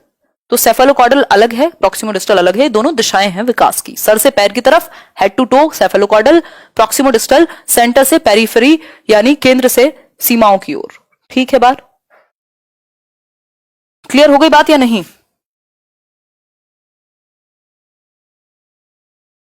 अरे धन्यवाद वर्षा, बहुत बढ़िया। आप लोग मेरे को ना ऐसे पुदीने के पेड़ पे चढ़ा के रखा करो, सही रहता है। देखो एक बार है मतलब पागल है सारी दुनिया जो इतना मेकअप करके घूम रही है। बताओ एक बार, the period that initiates the transition to adulthood. बताइए एक बार कि वह अवधि जो वयस्कता के संक्रमण की पहल करती है उसे कहते हैं। बताइए एक बार, ट्रांजिशन किससे? Transition to adulthood, childhood to adulthood का जो ट्रांजिशन है, संक्रमण काल है, ये ब्रिज है, ये कौन सा है? आंसर करो एक बार। अरे नितिका कोई दिक्कत नहीं, आराम से पढ़ाई करो, पेपर क्लियर होना चाहिए। और उससे भी ज्यादा आपकी अगर लर्निंग अच्छी हुई है तो पेपर तो हो ही जाएगा क्लियर, कोई बहुत बड़ी बात नहीं है। बताओ एक बार, एडोलेसेंस कह रहे हैं आप लोग, मान लेते हैं आपकी बात हम। एडोलेसेंस यानी किशोरावस्था। किशोरावस्था क्या है? ब्रिज या ट्रांजिशन का काम करेगा, ब्रिज का काम करेगा चाइल्डहुड से अडल्टहुड के बीच में जो अवस्था है, जब ना तो बच्चा बच्चा ही है और ना वो अडल्ट ही है, तब वो एडोलेसेंट यानी किशोरावस्था वाला बच्चा कहलाएगा। ये जो टीनेजर्स हैं आपके, ये पूरा तूफान मचा के रखते हैं। तनाव एवं तूफान का काल भी कहा है स्टैनली हॉल ने एडोलेसेंस को, उनकी बुक भी है एडोलेसेंस के नाम की। उन्होंने कहा है adolescence is a period of stress and storm. मतलब इतने सारे परिवर्तन हैं, ट्रांजिशन हो रहा है ना बच्चे से बड़े में, मतलब वयस्क बन रहे हैं वो, बाल्यावस्था से और वयस्कता के बीच का काल है, ट्रांजिशन का काल है, बदलाव का काल है। इमोशनली, फिजिकली, साइकोलॉजिकली, आपका हार्मोनो मतलब हार्मोन क्या क्या बोलोगे, हार्मोनल चेंजेस इतने सारे हो रहे हैं कहां? एडोलेसेंस में। तो ये बहुत तेजी से परिवर्तन होते हैं, उसको संक्रमण काल कह सकते हो आप, ट्रांजिशनल पीरियड कह सकते हो। मैं एग्जांपल भी देती रहती हूँ आपको कि वेम्पायर डायरीज का, कि उसमें जब इंसान से वेम्पायर बनता है इंसान, तो वो ट्रांजिशन होता है, तो ट्रांजिशन मुश्किल होता है ना। तो ट्रांजिशनल पीरियड है क्या? एडोलेसेंस। ठीक, अब ये 4 अवस्थाएं एक बार पढ़ लेते हैं हम, 4 अवस्थाएं एक बार हम समझ लेते हैं। एडोलेसेंस को हमने समझ ही लिया है, अभी तो समझा ही था, 4 अवस्थाएं हम कर चुके हैं मेरे ख्याल में, फिर भी मैं आपको बता देती हूँ मोटे मोटे तौर पे। जन्म से 2 वर्ष शैशवावस्था, जिसको हम इन्फेंसी कह रहे हैं, जब बच्चा अपने सेंसेस पे बेस्ड होगा। 2 से 6 वर्ष अर्ली चाइल्डहुड, जब भाषा विकास सबसे तेजी से होगा, फिजिकल ग्रोथ भी बहुत तेजी से हो रही है, यहां भी फिजिकल ग्रोथ जो है यानी शारीरिक विकास बहुत तेजी से होगा। फिर 7 से 11 या 6 से 12 कह देते हैं कई लोग, ये उत्तर बाल्यावस्था है ना। फिर जहां लॉजिक आएगा, फिर 12 से 18 आपका एडोलेसेंस है यानी किशोरावस्था, जहां बहुत ही तेजी से सारे परिवर्तन हो रहे होंगे। ये एक बात है। आगे बढ़ते हैं नेक्स्ट क्वेश्चन की तरफ। देखो एक बार ये क्वेश्चन देखिए, क्वेश्चन देखिए फटाफट से, आंसर कीजिए फटाफट से। नेक्स्ट क्वेश्चन है, which of the following correctly identifies the broad domains of development. मैंने अभी आपको थोड़ी देर पहले बताया था कि विकास के मुख्य रूप से 4 प्रकार हैं, उसके अंदर कितने भी हो जाएं वो एक डिफरेंट चीज है। तो ब्रॉड डोमेन्स का मतलब है जो बड़े आयाम है, व्यापक आयाम है विकास के। विकास के कितने प्रकार हैं आप ये भी कह सकते हो, कितने प्रकार हैं विकास के ये भी कह सकते हो। आंसर कीजिए फटाफट से, दीजिए जवाब। पानी पिया जाए इतने।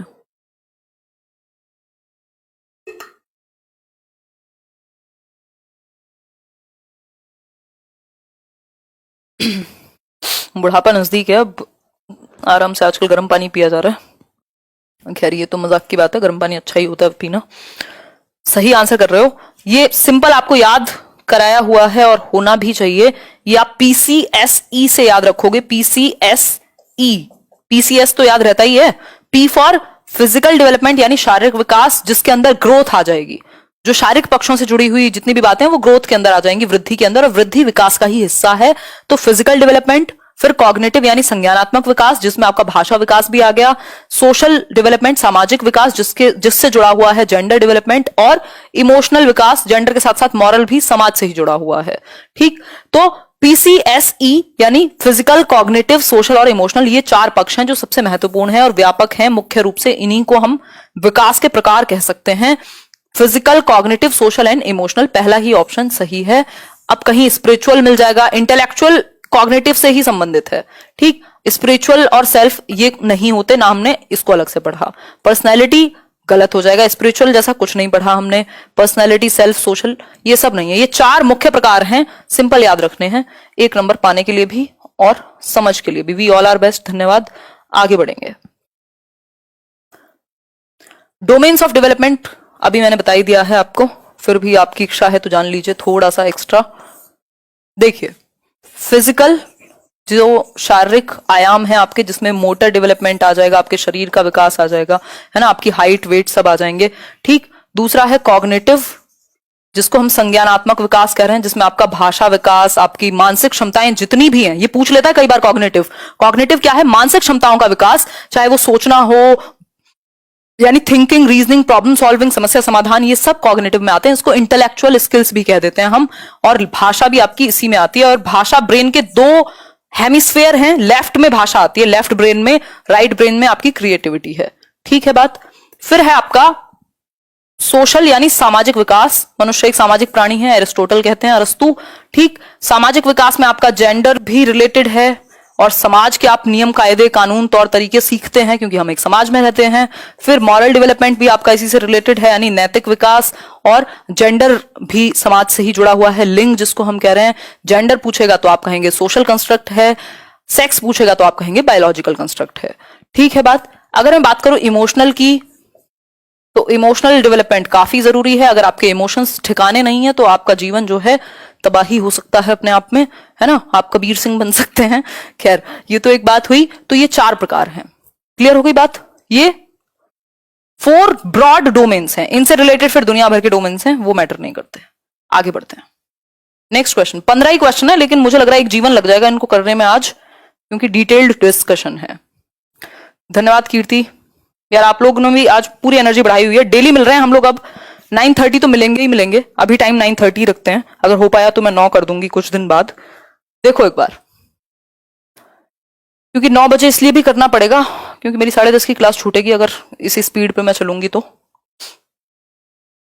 ये डेली चलेगी क्लास, डेली चलेगी ये। जब CDP खत्म हो जाएगा तो दूसरे सब्जेक्ट पे आ जाएंगे, इंग्लिश, हिंदी, और इसी तरीके से चलेगी ये, जिसमें क्वेश्चंस भी होंगे, कॉन्सेप्ट भी होगा।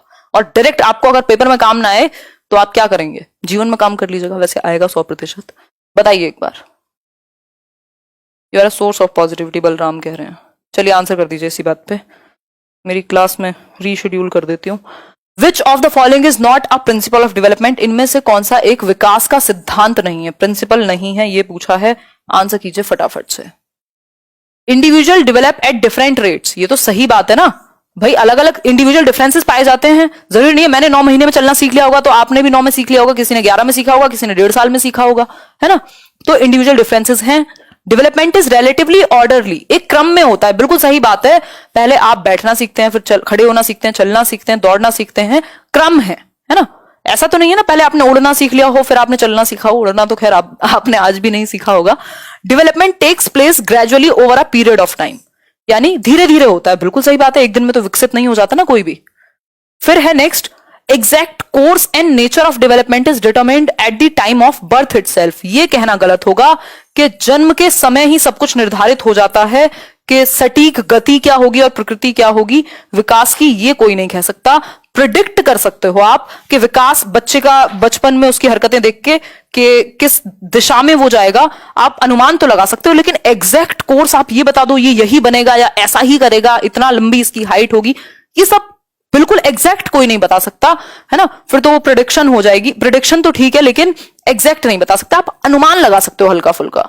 ठीक है बात, आगे बढ़ेंगे। देवांजन धन्यवाद। नेक्स्ट क्वेश्चन पे चलते हैं। ये तो अंडरस्टूड है, इसमें कोई समस्या नहीं होनी चाहिए। नेक्स्ट देखो एक बार, which of the following statements denotes the relationship between development and learning. Learning और डेवलपमेंट के बीच में संबंध क्या है, इसको समझें पहले, तब हम इधर जाएं, या पहले आप क्वेश्चन सॉल्व करने की इच्छा हो रही है? चलो क्वेश्चन सॉल्व करके देख लो, ट्राई कर लो।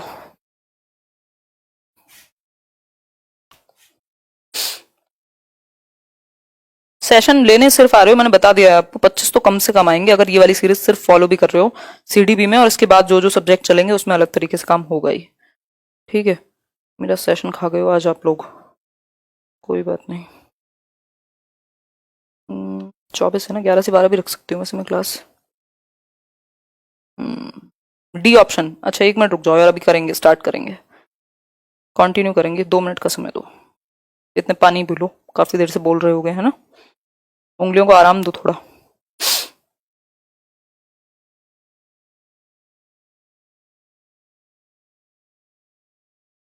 एक्चुअली मेरे कई दिन खराब हो गए तबीयत के चक्कर में, अब और पंगे नहीं लिए जा सकते।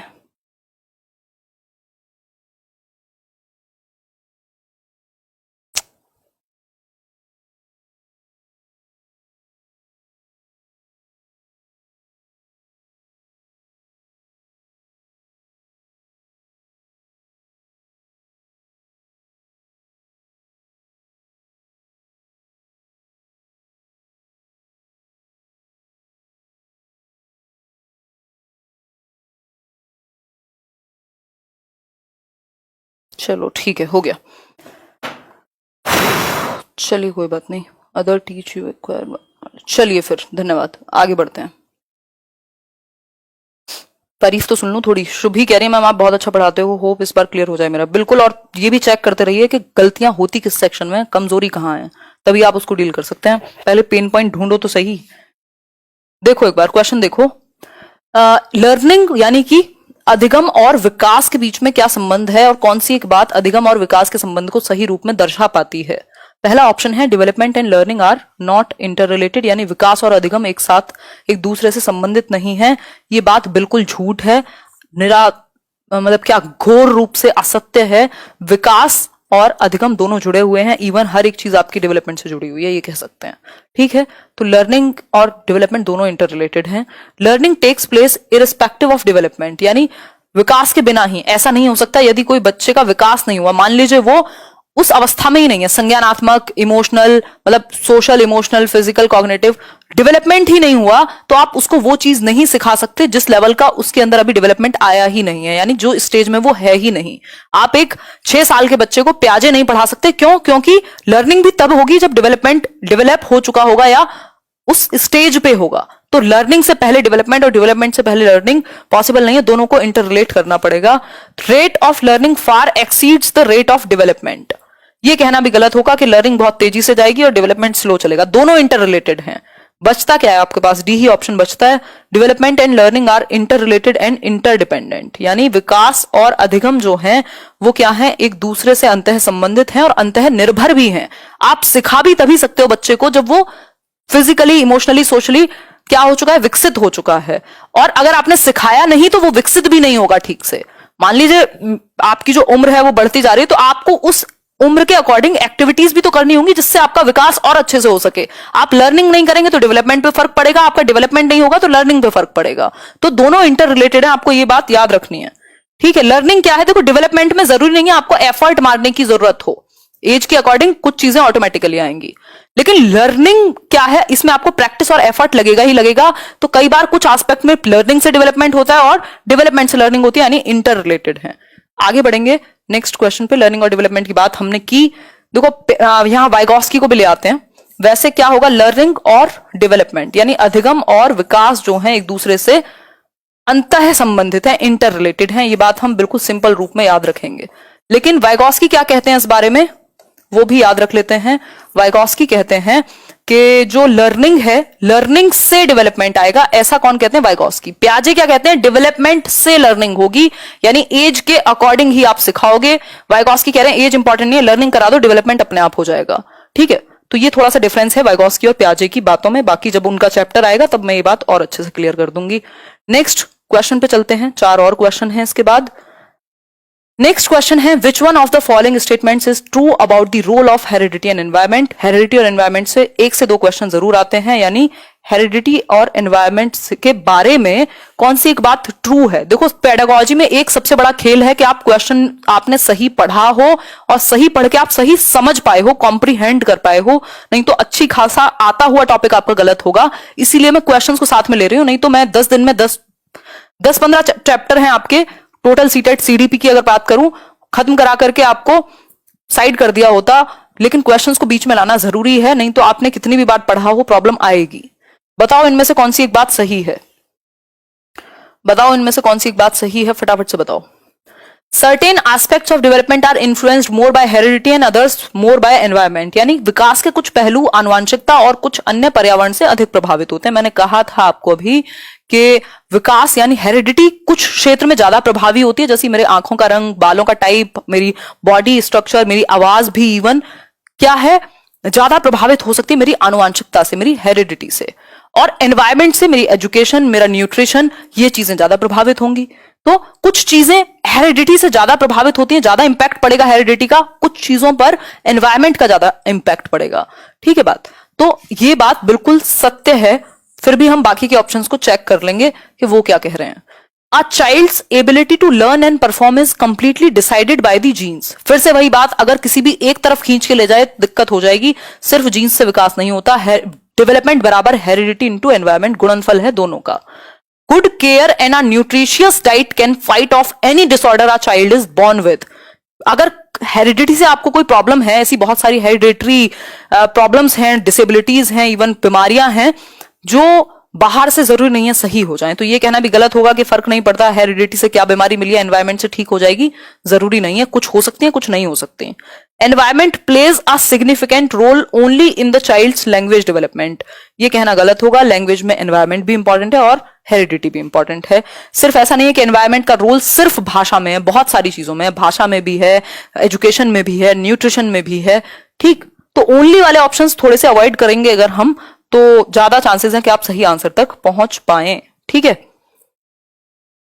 आप समझाते बहुत अच्छा हो, मैं बहुत अच्छा अंडरस्टैंड कर पाती हूँ आपकी स्टडी को। धन्यवाद अंजलि, तारीफ के लिए शुक्रिया। आप रुलाओगे क्या हैं? देखो एक बार 3 क्वेश्चन और हैं आज के लिए, कई लोग तो थक गए हैं। देखो, a 3-year-old child explains that milk is produced by a machine at the milk booth। Both नहीं होगा, ये हमारे टाइपिस्ट जी से मिस्टेक हो गई है, कोई बात नहीं, बूथ होगा, मिल्क बूथ। ठीक है, which one of the following offers the best explanation of the child's understanding, यानी इनमें से कौन सी एक चीज जो है वो बच्चे की समझ के बारे में सही है कि क्या बात रही होगी जिसकी वजह से बच्चा क्या कहता है। मानस पढ़ लेते, अगर रैंक नहीं आई ना तो मीटअप में अलग से मुंह दिखाई कराएंगे आपकी। खैर, मास्क वाली नहीं, 2000 नहीं देने पड़ेंगे। आ जाओ इधर आ जाओ। A 3-year-old child explains that milk is produced by a machine at the milk booth, यानी एक 3 साल का बच्चा है जो ये कहता है कि जो दूध है वो मदर डेयरी से आता है या मिल्क बूथ से लाया जाता है। उसको नहीं पता गाय का कोई कॉन्सेप्ट है या भैंस का कोई कॉन्सेप्ट है ना। इसका आप एक्सप्लेनेशन क्या देंगे विकास के परिप्रेक्ष्य में? कुछ क्वेश्चन हैं जो मैंने एक्स्ट्रा भी डाले हैं, बताओ एक बार। बी ऑप्शन कह रहे हैं कई लोग, मतलब the child's answer is based on his or her experience of buying milk from the milk booth. बिल्कुल सही बात है, आप बच्चे को गलत नहीं मानते पेडागोजी में कभी भी कि बच्चा चाह करके नहीं सीखना चाहता। हो सकता है आपने एनवायरमेंट ना दिया हो, है ना। तो यहां पे बात क्या होगी कि जो बच्चे का उत्तर है वो उसके अनुभव पे, उसकी प्रीवियस एक्सपीरियंस पे, उसके पूर्व अनुभव पे बेस्ड है। उसको इतना ही पता है, वो अपने माँ बाप के साथ मदर डेयरी जाता था, वहां से मिल्क बूथ से दूध उठा करके घर आ जाता था, तो उसको तो ये लगेगा ना कि वहीं बनता है। तो उसके अपने अनुभव के बेसिस पे उसने उत्तर दिया है। सिंपल बात है। तो विकास या ग्रोथ, ये सारी चीजें कहां से प्रभावित है? आपके एक्सपीरियंसेस से। मीनिंग मेकिंग लर्निंग कहां से होगी? एक्सपीरियंसेस से। ठीक, तो the child answer is based on his her experience of buying milk from the booth. The child has very limited exposure. यार 3 साल का बच्चा है, मतलब क्या चाहते हो, दुनिया की समझ बता दे आपको? ऑब्वियसली अब ये लिमिटेड बताना गलत होगा ना। सीख रहा है इस बात पे जोर दीजिए, बजाय कि जो नहीं सीखा उस पे जोर है आपका। फिर है the child has never seen cause.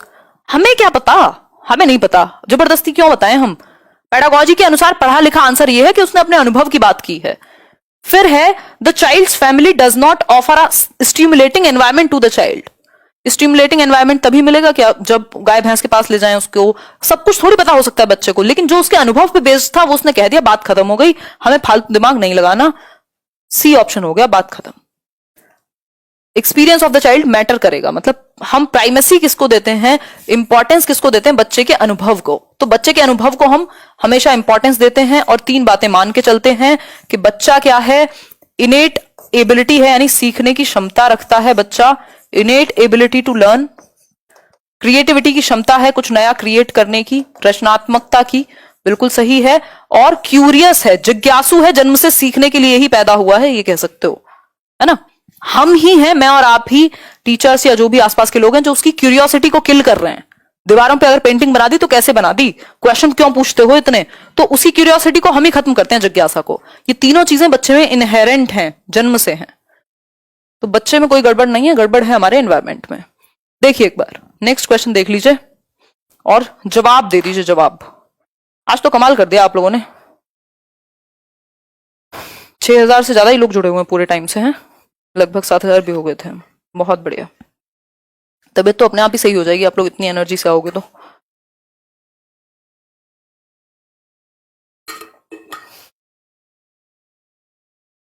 अरे यार मानस रोज आता है, मानस के साथ मजाक चलता है ना, दिल पे मतलब उसको दुखी करते रहोगे हैं।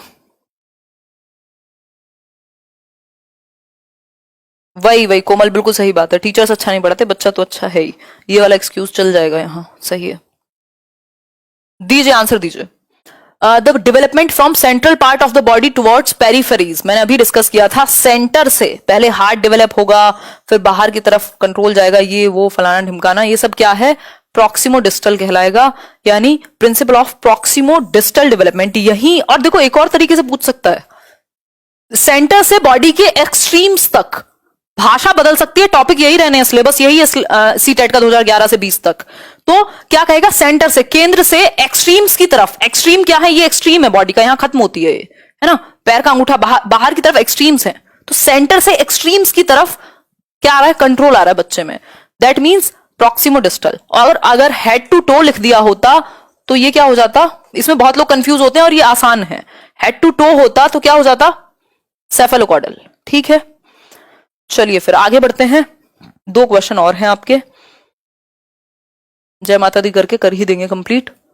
देखो एक बार, ये लैंग्वेज डेवलपमेंट का क्वेश्चन है वैसे तो, लेकिन क्योंकि ये टॉपिक में अलग से बहुत ज्यादा तोप नहीं है, ये 1-1 नंबर के क्वेश्चन आते हैं इसमें, तो मैं मिक्स करा के ही कराऊंगी। कुछ टॉपिक्स ऐसे होंगे जो मैं इंटरलेट करा के ही क्वेश्चंस ऐड कर दूंगी बाकी के टॉपिक्स में। जनरल टू स्पेसिफिक आपका उसमें ग्रॉस मोटर से फाइन में चला जाएगा, कि पहले बच्चा जनरल वो करेगा, हाथ पैर मारेगा, फिर धीरे धीरे वो पेन पकड़ना भी सीख जाएगा, तो वो जनरल टू स्पेसिफिक आप उसको कह सकते हो। Between dash months of age most children begin to combine words into short sentences while speaking, यानी कि कितने महीने की उम्र में बच्चे जो हैं वो वर्ड्स को कंबाइन करके, यानी शब्दों को जोड़ करके छोटे छोटे वाक्य बनाना शुरू कर देते हैं?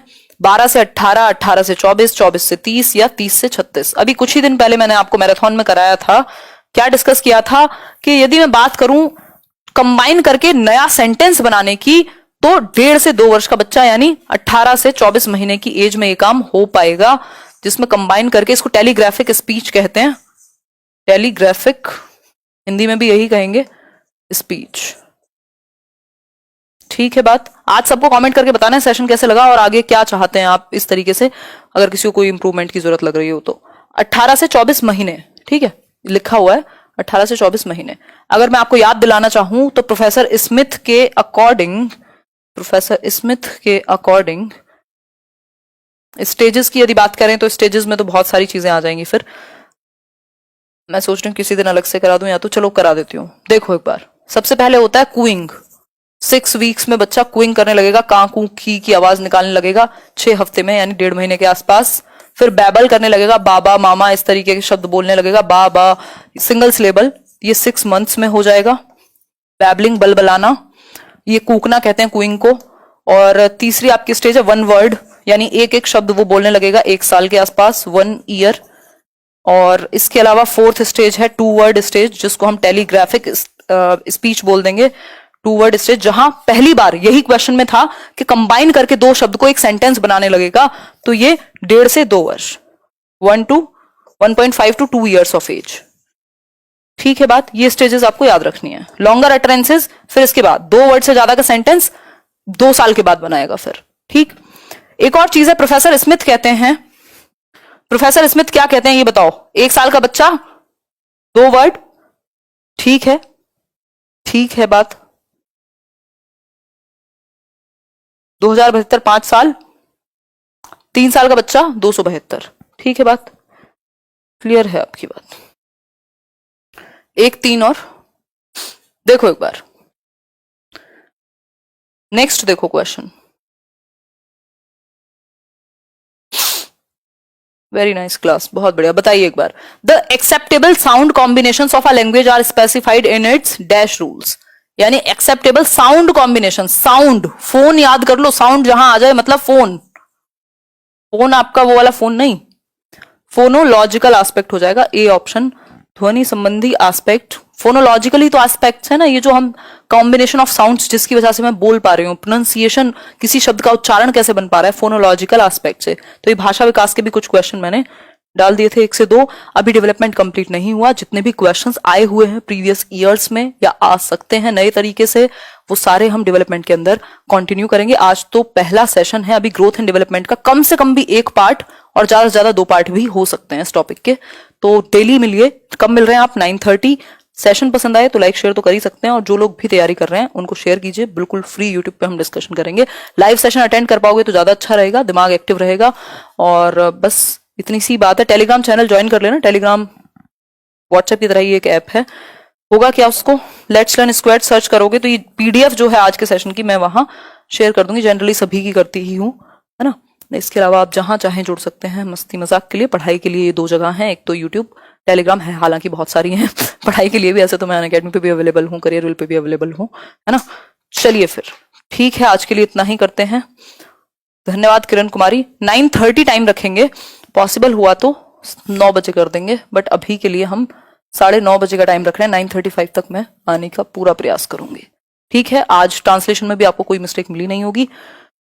Thanks to Yogesh ji. और बताइए, करियर विल भी ऐप ही है, आज नहीं होगी यार अनअकैडमी पे क्लास, अब तो 11:15 बज गए, कल होगी। बेसिकली हो तो आज भी सकती थी, बट वो टाइम एक्सटेंड हुआ ही नहीं, खैर कोई बात नहीं। आउट ऑफ 15 कितने ठीक हुए वो आप कमेंट सेक्शन में बता सकते हैं, और सेशन कैसा लगा ये भी आप कमेंट सेक्शन में बता सकते हैं। आज के लिए इतनी ही है कहानी। अब मैं 1-2 लोगों के कमेंट्स ले लेती हूँ, कुछ आपसे बात कर लेती हूँ, फिर हम आगे बढ़ेंगे, ठीक है। डेली मिल रहे हैं हम सीटेट एग्जाम तक, बिल्कुल टाइम निकालिए, नोटबुक लेकर के बैठिए, हाथ में लिखिए एक एक चीज को जो भी बताई जा रही है उस टॉपिक से रिलेटेड, नोट्स बनाते हुए चलिए, ठीक है बात। और पुराने सेशंस देख के रिवाइज कर लीजिएगा। और बताइए, बिना लाइक किए कोई नहीं जाएगा, कुमार कमलेश कर रहे हैं, अरे आप सभी का धन्यवाद यार, ठीक है, ये तो सही है। एक उत्साह, पता लगता है कि आप लोगों को कुछ समझ आया, पसंद आया सेशन, एक उत्साह बढ़ता है इस चीज से। ऐप लेट्स लर्न का नहीं वर्क कर रहा, बिल्कुल बंद कराया हुआ है, ना तो डाउनलोड करें ना तो यूज करें, जब कभी करेंगे तो बता देंगे, ठीक है। मजा आया ना, बस वो राहुल गांधी वाला मीम याद आ गया मुझे। हालांकि मैं पॉलिटिकल कमेंट्स बिल्कुल नहीं करती हूँ, मुझे पसंद नहीं है ये बातें, बट ठीक है, मीम मतलब जोक है तो उसमें दिखाते हैं, वो मीम बड़ा फेमस है। खैर चलो आज के लिए इतना ही। थियरी कहाँ से पढ़ें, यार एक एक थियरी मैंने कंप्लीट कराई हुई है लेट्स लर्न पे, प्लेलिस्ट देख लो यहीं जा करके यूट्यूब पे Himanshu Singh CDP bye Himanshu Singh type करोगे, दो प्लेलिस्ट बनी हुई है, पता नहीं कितनी कितनी बार थियरीज कराई हुई है, मैराथन सेशंस कराए हुए हैं। इसीलिए क्वेश्चंस को ऐड करके कॉन्सेप्ट्स पे मैं जा रही हूँ अभी कि आपका कॉन्सेप्ट भी रिवाइज हो जाए और क्वेश्चंस भी बिल्कुल टॉपिक वाइज क्लियर हो जाए। ठीक है बात, चलिए फिर क्लियर तो दिखता नहीं, सोनिया कह रही हैं। सोनिया ऐसा नहीं हो सकता यार, मेरी बहुत ज्यादा मेहनत लगती है ये सब चीजों को आपके सामने लाने में, अगर आप ऐसे कहोगे तो दिल के टुकड़े टुकड़े करके मुस्कुरा के चले जाओगे। हैं कितने वाहियात पीछे मार रही हूँ मैं आजकल। एक बार क्वालिटी अपग्रेड कर दो ना, 360p पे चलाओगे तो दिखेगा कहाँ से, 1080p पे चलाओ, अब देखो कितना मस्त दिख रहा है, देखो एकदम क्लियर तो है, बिल्कुल क्लियर है, एकदम क्लियर है, बहाने नहीं लगा पाओगे। ठीक है, क्वालिटी अपग्रेड करके 380p पे मत चलाओ, 1080p पे चलाओ, और थोड़ा लिटा के फोन को, मतलब ऐसे लिटा के, ऐसे खड़े करके नहीं। ठीक है, और हो सके तो लैपटॉप या कंप्यूटर में देख लो। ठीक है बात, चलो फिर फ्री नहीं होती करियर पे कोई भी क्लास, और बताइए। चलिए फिर टेक केयर, ध्यान रखिए, कोई बात नहीं, क्या फर्क पड़ता है पारुल। चलिए कल मिलते हैं, बाय।